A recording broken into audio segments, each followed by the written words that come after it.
तुम कैसी हो? एक हफ्ते पहले ही शादी की सिल्वर जुबली मनाई है हमने। इन सालों में मुझे कभी लगा ही नहीं, आप इसे यूं कह सकते हैं कि मैंने कभी इस सवाल को उतनी अहमियत नहीं दी।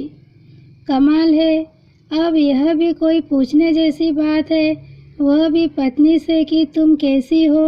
बड़ा ही फजूल सा प्रश्न लगता है मुझे यह। हंसी आती है। अब यह चौंचलेबाजी नहीं तो और क्या है। मेरी इस सोच को आप मेरी मर्दांगी से कतई ना जोड़े, ना ही इसमें पुरुषत्व तलाशे। सच पूछिए तो मुझे कभी इसकी ज़रूरत ही नहीं पड़ी। मेरा नेचर ही कुछ ऐसा है। मैं औपचारिकताओं में विश्वास नहीं रखता। पत्नी से फॉर्मेलिटी ना हो, मुझसे तो यह हाउ आर यू पूछने वालों से भी चीड़ है। रोज़ मिलते हैं, दिन में 10 बार टकराएंगे, लेकिन हाय हाउ आर यू बोले बगैर खाना नहीं हजम होता। अरे अजनबी थोड़े ही हैं। मैं और आशा तो पिछले 24 सालों से साथ में हैं। एक छत के नीचे रहने वाले भला अजनबी कैसे हो सकते हैं। मेरा सब कुछ तो आशा का ही है। गाड़ी, बंगला, रुपए, पैसा, जेवर, मेरी fix deposit, shares, mutual fund, bank accounts, सब में तो आशा ही नॉमिनी है। कोई कमी नहीं है। मुझे यकीन है आशा भी मुझसे यह अपेक्षा ना रखती होगी कि मैं इस तरह का कोई फालतू सवाल उससे पूछूं। आशा तो वैसे ही हर वक्त खिली खिली रहती है, चहकती फुदकती रहती है। 50वां सावन छू लिया है उसने, लेकिन आज भी वही फुर्ती है, वही पुराना जोश है, शादी के शुरुआती दिनों वाला। निठल्ली तो वो बैठ ही नहीं सकती। काम ना हो तो ढूंढ कर निकाल लेती है, बिजी रखती है खुद को। अब तो बच्चे बड़े हो गए हैं, वरना एक समय था जब वह दिन भर चक्करगिनी बनी रहती थी। सांस लेने की फुर्सत नहीं मिलती थी उसे। गजब का टाइम मैनेजमेंट है उसका। मजाल है कभी मेरी बेटी लेट हुई हो, बच्चों का टिफिन ना बन पाया हो, या कभी बच्चों की स्कूल बस छूटी हो।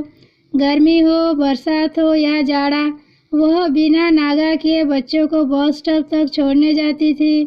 बाथरूम में मेरे अंडरवेयर, बनियान टांगना, रोज़ टॉवल ढूंढकर मेरे कंधे पर डालना, और यहाँ तक कि बाथरूम में लाइट का स्विच भी वही ऑन करती है।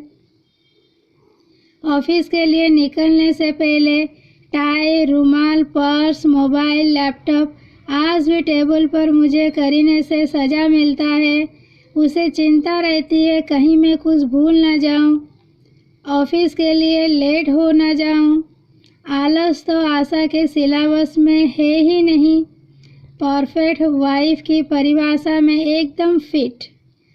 कई बार मजाक में वह कह भी देती है, मेरे 2 नन्ही 3 बच्चे हैं। आशा की सेहत टच वुड, वह कभी बीमार नहीं पड़ी इन सालों में। सिर दर्द, कमर दर्द आसपास भी नहीं फटके उसके। एक पैसा मैंने उसके मेडिकल पर अभी तक खर्च नहीं किया। कभी तबीयत नासाज हुई भी तो घरेलू नुस्खों से ठीक हो जाती है। दिवाली की शॉपिंग के लिए निकले थे हम। आशा सामान से भरा थैला मुझे कार में रखने के लिए दे रही थी। दुकान की एक सीढ़ी वह उतर चुकी थी। दूसरी सीढ़ी पर उसने जैसे ही पांव रखा फिसल गई। जमीन पर कुहनी के बल गिर गई। चिल्ला उठा था मैं, देखकर नहीं चल सकती, हरदम जल्दी में रहती हो।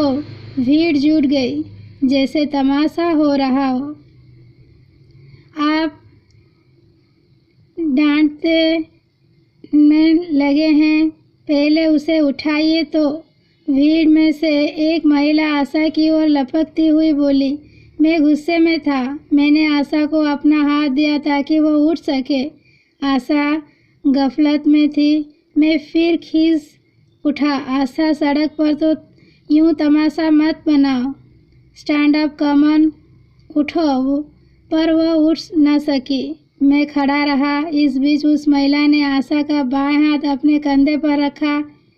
दूसरे हाथ को आशा के कमर में डालती हुई बोली, बस थोड़ा उठने के लिए जोर लगाइए। वह खड़ी हो गई। आशा के सीधे हाथ में कोई हलचल न थी।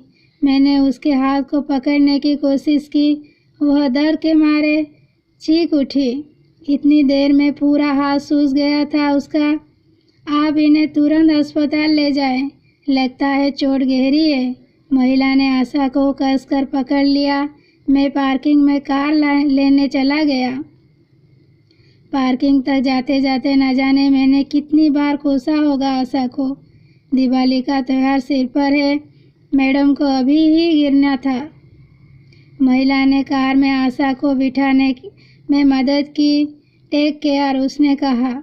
मैंने कार का दरवाज़ा धड़ाम से बंद किया। उसे थैंक्स भी नहीं कहा मैंने। आशा पर मेरा खिसियाना जारी था। और पहनो ऊंची हील की चप्पल। क्या ज़रूरत है इस सब स्वांग की, जानती हो इस उम्र में हड्डी टूटी तो जुड़ना कितना मुश्किल होता है। मेरी बात सही निकली। राइट हैंड में कोहनी के पास फ्रैक्चर था। प्लास्टर चढ़ा दिया गया था। 20 दिन की फुर्सत। घर में सन्नाटा हो गया। आशा का हाथ क्या टूटा, सब कुछ थम गया। लगा जैसे घर वेंटिलेटर पर हो। सारे काम रुक गए। यूं तो काम वाली बाई लगा रखी थी, पर कुछ ही घंटों में मुझे पता चल गया कि बाई के हिस्से में कितने कम काम आते हैं। असली काम वाली तो आशा ही है। मैं अब तक बेखबर था इससे। मेरे घर की घूरी तो आशा है। उसी के चारों ओर तो मेरे परिवार की खुशियाँ घूमती है। शाम की दवा का टाइम हो गया। आशा ने खुद से उठने की कोशिश की, उठ न सकी। मैंने ही दवाइयाँ निकाल कर उसकी बाईं हथेली पर रखी। पानी का गिलास मैंने उसके मुंह से लगा दिया। मेरा हाथ उसके माथे पर था। मेरे स्पर्श से उसकी निस्तेज आंखों में हलचल हुई। बरबस ही मेरे मुंह से निकल गया, तुम कैसी हो आशा? यह क्या? वह रोने लगी। जार जार फपक पड़ी। उसकी हिचकियाँ रुकने का नाम नहीं ले रही थी। उसके आंसू मेरे हाथ पर टप टप गिर रहे थे। आंसुओं की गर्माहट मेरी रंगों से होकर दिल की ओर बढ़ने लगी। उसके अंशों की उष्मा ने मेरे दिल पर वर्षों से जमी बर्फ को पिघला दिया। अक्सर हम अपनी ही सोच, अपने विचारों और धारणाओं से अभिशप्त हो जाते हैं। यह सवाल मेरे लिए छोटा था, पर आशा न जाने कब से इसकी प्रतीक्षा में थी। बहुत देर कर दी थी मैंने।